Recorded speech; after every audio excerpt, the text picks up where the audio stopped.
is Rogers TV. Interest payments were going up, creditors were calling. I finally realized I needed help. The people at Janes & Noseworthy really took care of me, and I'm glad I chose a local solution. I felt like they understood me better. Getting help with my debt has given me the energy, the headspace, and the time to make my dreams come true. A chance to start again with knowledge, support, and people in your corner. Are you looking for that kind of help? It's okay. Learn more about Leah's story at janesnoseworthy.ca. Hi, I'm Sahai from The Wiggles, and this is my new book, Something in Common. Join me on an adventure as a camp counsellor helping some amazing children make friends and share what family means to them. I wrote this book with my friends at Children's Aid Foundation of Canada to help children who might feel lonely or like they don't belong. Not everyone has the same type of family, but we all have something in common.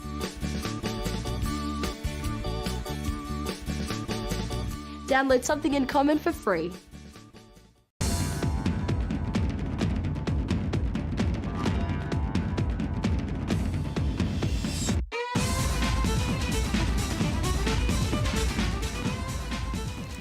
Hello everyone, and welcome to a very special episode of Out of the Fog. I'm your host, Laurabel Mba.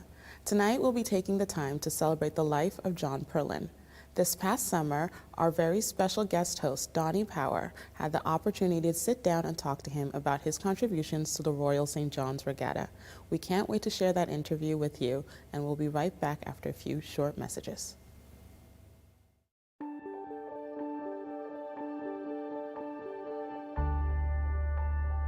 You're watching Rogers TV St. John's. We're here at the Rooms finishing our second season of Sharing Our Cultures. This is the place where you get to meet amazing individuals from diverse cultural backgrounds who are making significant contributions to our communities.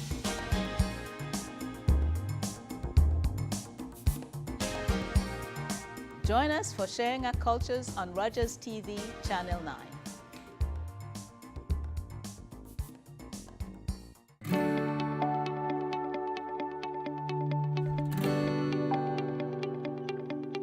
You're watching Rogers TV St. John's. Welcome back, everyone. John Crosby Perlin of St. John's was born March 2nd, 1934. He passed away peacefully at his home on Sunday, October 9th, at the age of 88. John had a storied career in Newfoundland and Labrador and across Canada. For many years, he was Director of Cultural Affairs for his home province, appointed by the first Premier, Joseph R. Smallwood. His responsibilities included running all of the province's arts and culture centers while helping develop and showcase the province's cultural community to the world. He would serve as Canadian Secretary to the late Her Majesty Queen Elizabeth II and served as an advisor to many of Newfoundland and Labrador's vice-regal representatives. He coordinated and oversaw the royal visits to the province. If the royal family came to Newfoundland and Labrador, John Perlin was called to serve. One of his last public acts was to offer a public commentary on the passing of Queen Elizabeth II. There was barely a community or board in the province or country John didn't lend his time to. Even in his last days, he was still supporting his beloved Fluvarium and the Rising Tide Theatre, among others too numerous to mention, though no less important to John. And now, here's that interview. It's a privilege to be here today with the newly minted honorary life president of the Royal St. John's Regatta Committee, Mr. John Perlin.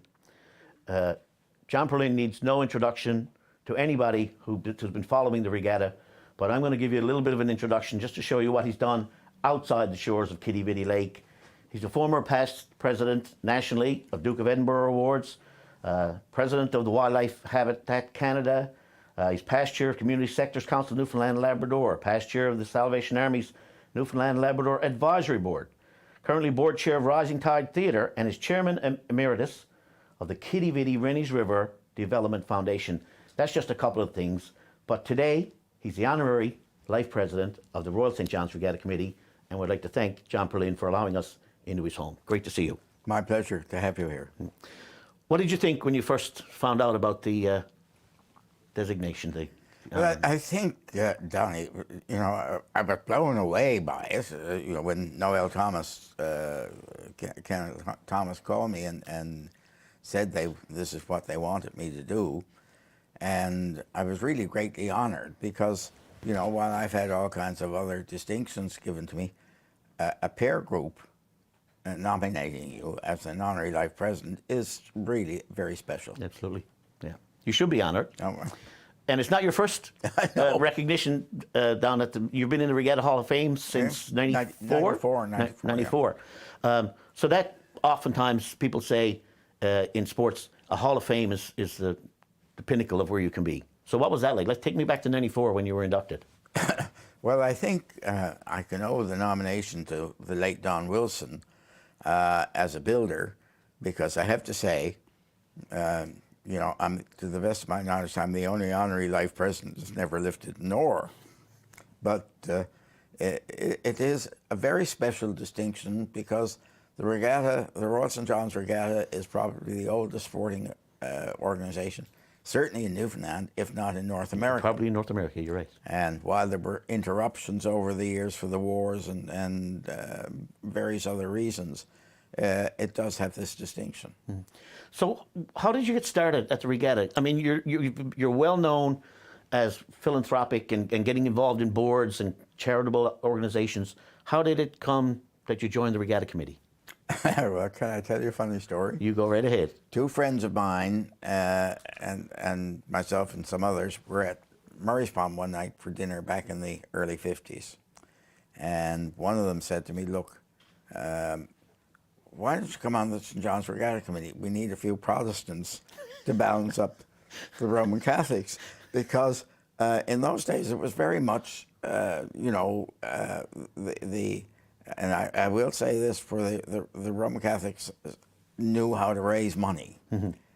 The Protestants may or may not know how to raise money from gambling, but certainly, you know, being from the United Church, which I was, and which I'm an adherent to, I suppose, you know, they don't believe in gambling and bingo and things like that.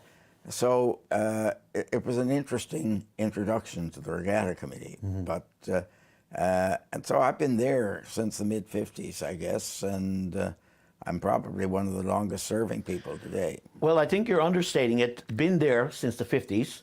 Again, just let me read a few things here. Member of the Ways and Means Committee, Assistant Treasurer, Treasurer, Assistant Secretary, Secretary, Vice President, and President. That's some of the titles that John Perlin has had at the regatta. Probably one of the biggest marks you made on the regatta would getting the royal designation. Where did the thought process come for that? Well, I think, you know, John O'Mara and I had been instrumental in the original coat of arms, which was granted by the College of Arms in London, because Canada didn't have, you know, an arms granting organization at the time. And we felt that it was part of the history of the regatta to have something like a coat of arms, which we could use and to help promote the regatta.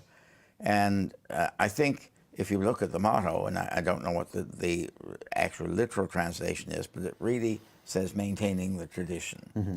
And it's a tradition that's gone on, sometimes interrupted, but for over 200 years. So you say tradition, I'm going to throw history as that word. Yeah. How important is history to the regatta, do you think? Oh, I think the history of the regatta is extremely important because it started in the harbour, as I understand it, with whaleboats, you know, That's right. off vessels. Yep.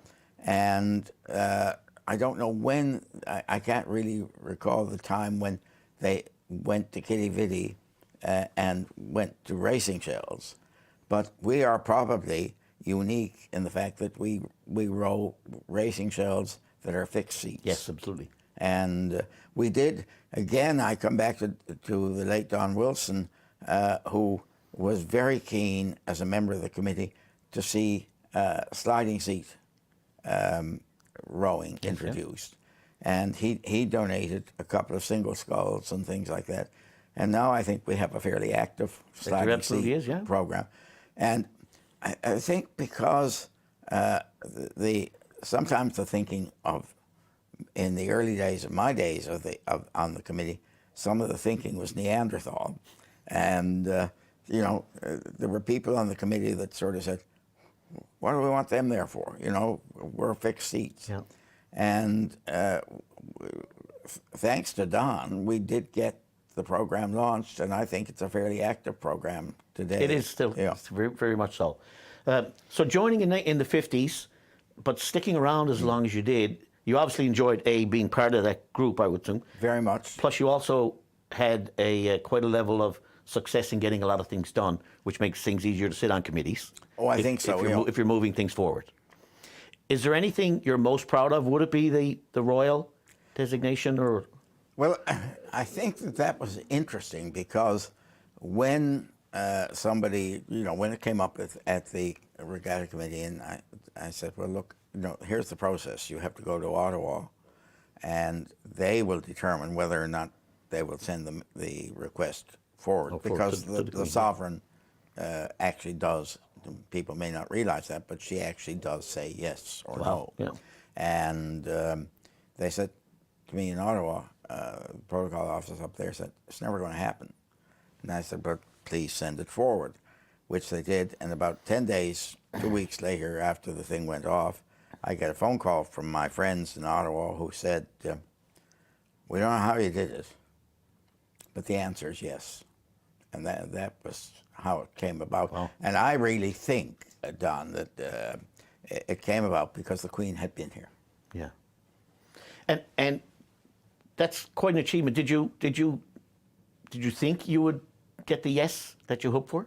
Well, yes, I did, because I really felt that with the Queen and Prince Philip having been at the regatta, and a really funny story about that is that because I was also very much involved in her visit to the province, and you know, we had a state dinner that night, I never did see the championship race that year. So Prince Philip said to me the next morning at Government House when we were getting ready to go to Cornerbrook, he said, so who won the championship race? And I said, well, Your Royal Highness, I really have no idea. Because I said I was busy tending Tending to you guys, yeah. to your visit. And it became a bit of a joke between the Queen and Prince Philip and myself that I, as the president of the committee, didn't have a clue as to who had won the championship race. More important matters offshore or onshore. But they came down, and for years, you know, before the CBC went to 24-hour service, you know, they used to have sign-offs. Mm-hmm. And one of the things that they did when the anthems and things were being played was they were running visuals of the Queen and myself walking down the path to the marquee on the day of her visit. Mm-hmm. And anybody who knows me knows, like, I like a bit of sports trivia. And here's the question that you're going to answer. When was the only regatta to be run in July, and why? Well, I think it was because Jim Channing, who was the head of the Privy Council, mm-hmm. the clerk of the council, rang me up one day and he said, John, he said, you know, we're doing this visit, but he said, would you come over and we have a chat? And he said to me, what do you think the regatta committee would say if you asked them to change the date? And I said, I'd probably get my head handed to me. And he said, well, would you please, because there is an opportunity for the Queen and Prince Philip to make an appearance. Mm-hmm. And the last royal visit, to the best of my knowledge, had been Edward VIII when he came as Prince of Wales. I think it was the 1919 or 1920. Oh, wow, yeah. Yeah, regatta. So anyway, I went, much to my amazement, I went to a committee meeting, put it to them, and there wasn't a dissenting voice. Oh, well, congratulations on that. Because that's a difficult thing to do with a large body like the Oh, yeah, committee. and I mean, you know, and there were so many people that had their own views, mm-hmm. but it was unanimous. And it was a spectacular event, obviously. Oh, absolutely. Yeah. I mean, I don't think they ever had more people or ever had since. Did Queen Elizabeth present medals to some of the winning teams? Yes, she came down in the morning to watch, you know, a couple of races, and then came back after the Government House garden party and that kind of thing to present more medals, on the boathouse side. Yeah. And that's a lifelong history or long memory for somebody who's received their medal from Queen Elizabeth. Yeah, exactly. It would be quite, so tell me some of the other things you're proud of. Well, I think largely because I was able to use the Queen's visit as an excuse. In my day in the Regatta Committee, any member of the committee or anybody else, as far as I know, like if we were in a council election, prospective councillors, you could bring a bottle of liquor down and you could go to the bartender in the marquee, because that's where everything was run prior to the Canada Games, and put your name on the bottle. And if I met you on the course, if I was, say, running for council, I'd say, now, Donny, why don't you go in and ask him for a drink out of John Perlin's bottle? And so I said, we really must get the liquor out of the marquee. And we agreed that it would go out that year, and it never came back. And I think part of it had to do with the fact that we then had very serious crews interested in trying to break the record. And you couldn't mix both of them. And one, you know, I really think that was a major achievement. The other interesting thing is, in the early days, I can remember being on the committee when the committee lunch was held at the Newfoundland Hotel, and we, you know, there was a long lunch break, and we'd get in a bus and go up to the hotel, and I've seen pictures of that. Yeah. You know, and have lunch and come back. It was all very leisurely, but. You know, these are things that happened. And, of course, once the marquee was in place, it became the headquarters, really, until the Canada Games. After the Canada Games, the boathouse was constructed. Yeah. That's right. So that's a great thing. The other thing is that you had a lot to do with the way the stalls and the booths are set up today. Yeah. I guess that's the Ways and Means Committee or Grounds Crew or Ground Space? Or? Yeah, it was Ground Space Committee. Yeah. And, I mean, it was, I think it was Roger Crosby and myself were on it. Now, Roger was, you know, an engineer by training, and he decided to bring some kind of sensible, you know, laying out of the ground space to it. And anyway, you know, we would do the booking of the space in the marquee, you know, whenever we did it ahead of time, and then he would have the ground staked. But the rows and the rackets that would go on without Mrs. I can't remember the lady's name now, but she came down in a hissing fit and saying, "You moved me 4 feet," and you know, I've been in that place for 50 years. That's exactly it. Yes. You know, but.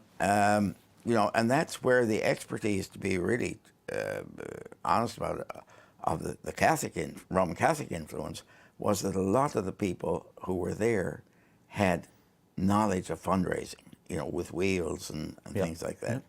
And, you know, while there is, I think, still great interest in the races, but the other side of it is the tremendous interest in the garden party aspect. Of the regatta. I think it's called the largest garden party in Newfoundland. Yes, that's right, yeah. And it's one of the things, of course, my background is sports, so I always watched. I said to somebody one day, they spent their childhood with their backs to the pond playing Crown and Anchor. Yeah. I turned around and I was watching the pond as a kid growing up. Yeah. But I'm from Outer Cove. Yeah. So it comes naturally to exactly. me, right? So you mentioned a little while ago about when the liquor was banned from the marquee, how the racers were getting a little more serious. You're talking Smith Stockley, of course, at this time, because it was that era, right? And Skipper Jim Ring and his crew started in 77 or 78 to get to the pinnacle at 81. What did you think of all of that a little bit? Because that's quite a change with the training and the work that we're doing. You know, and I mean, people, you know, the crews were very serious. I mean, they were training all year round, and I think we owed it to them, you know, as a committee, to make sure that they were facilitated in any way to try and break that record. And as you know, the Lord Warden's medal, that's right, went, and so I had to look up the precedent as to who, because the title of Lord Warden is one of these funny titles that the sovereign can bestow on some member of Britain. And as it happens, I discovered that the then present at that time Lord Warden was Queen Elizabeth, the Queen Mother. Oh. So I made contact with her office and asked if there was any possibility that she, as Lord Warden, would do something about replacing these medals that had been in Yeah, existence. because they were provided after the Otter Cove crew in 1901. Yeah. And somewhere in that vicinity, they were presented, or were the sent up Lord- to anyone who beat the record, correct? Yeah. Well, see, the Lord Warden actually, I forget who it was at the time, but he actually attended the regatta, and that's where the medals came from. Okay, yeah. And he must have been here on a visit to Newfoundland.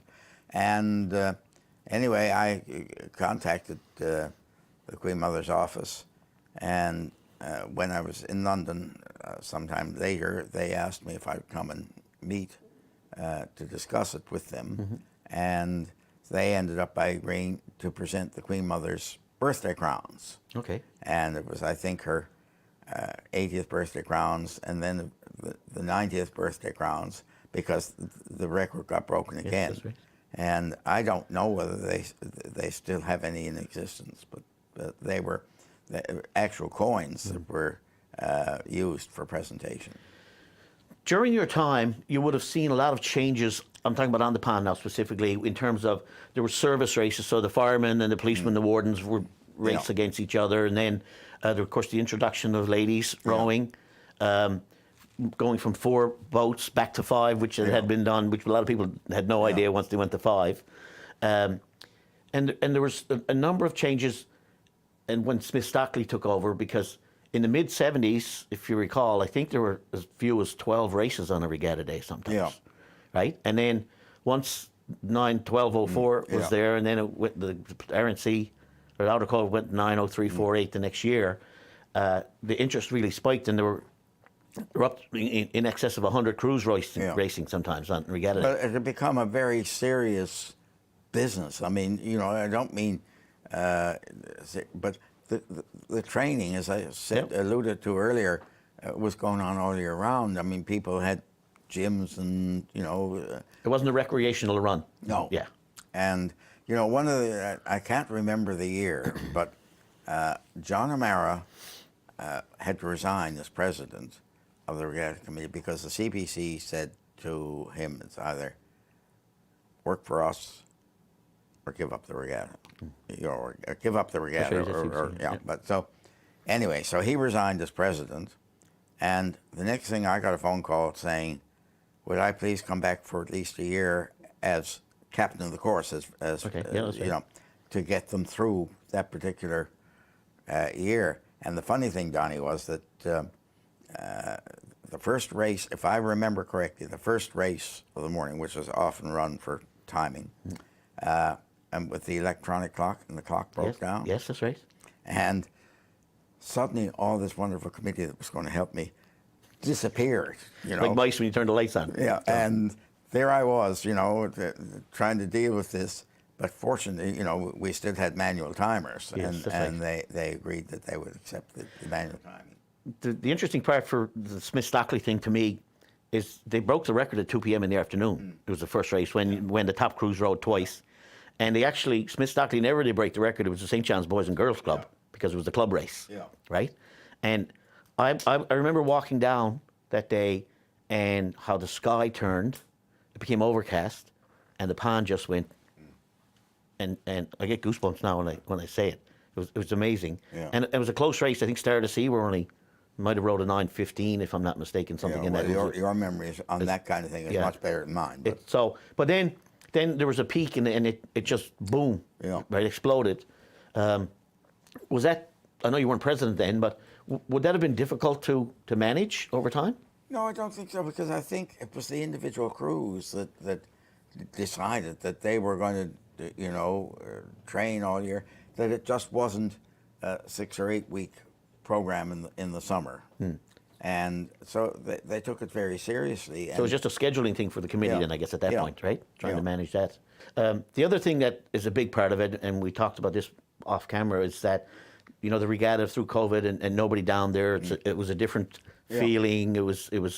It's the 30,000 or however the number of people down around the pond that sort of makes the regatta. Oh, absolutely, because if there's a tight race, you suddenly hear people, And new people do turn around. Yeah, they do, yeah. Absolutely. And, I think that that's been one of the reasons why we've had such a tremendous interest, particularly by the women, in this. And I think, I think they're now talking, I may be wrong, but I think they're talking about if maybe there's some men's crews that would row the half course and turn the boys. Yeah, that's right. They're talking about that, making that available. So I think that that's the way it should be.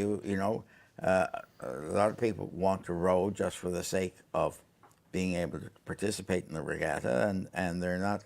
I don't mean that they're not interested in winning a race, but they're not interested in breaking records. That's right. Yeah. So I think you'll see some changes. I may be wrong because I'm not. I'm honorary. I might be ornery too, but but I think. But that's not a new title. No. Ornery. Okay, just checking.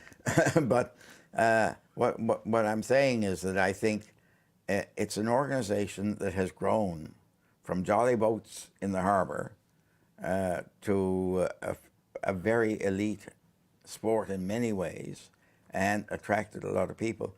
Well, we've taken up quite a bit of time. I know I could sit here and talk regatta all day with you. I really want to thank you for letting us into your home and having this conversation, and enjoy this regatta day in particular. But I know you enjoyed all of them. Yeah. But hope you enjoy this one. I will indeed, and thank you so much, Donnie, for doing this. I appreciate letting me be here. It all started when I racked up some serious debt. Interest payments were going up, creditors were calling. Janes and Noseworthy came up with a plan. Knowing that the phone was going to stop ringing and that I was not in this alone was a huge relief. Bankruptcy or a consumer proposal or whatever help you get is not the end. It's just the beginning. A chance to start again with knowledge and support and people in your corner. Are you ready? Get out of debt. It's okay. Learn more about Leah's story at janesnoseworthy.ca.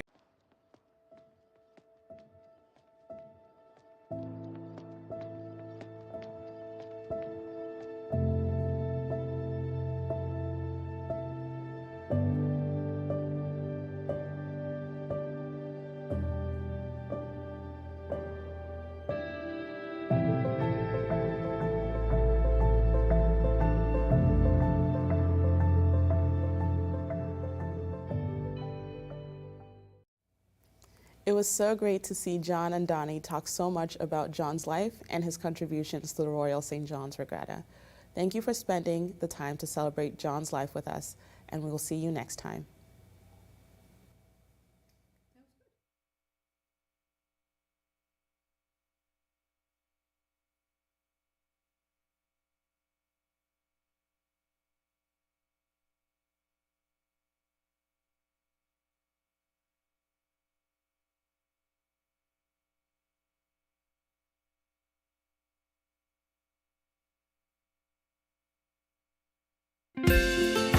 If you have a comment about this program, we'd love to hear it. Email or call us, or send us your feedback through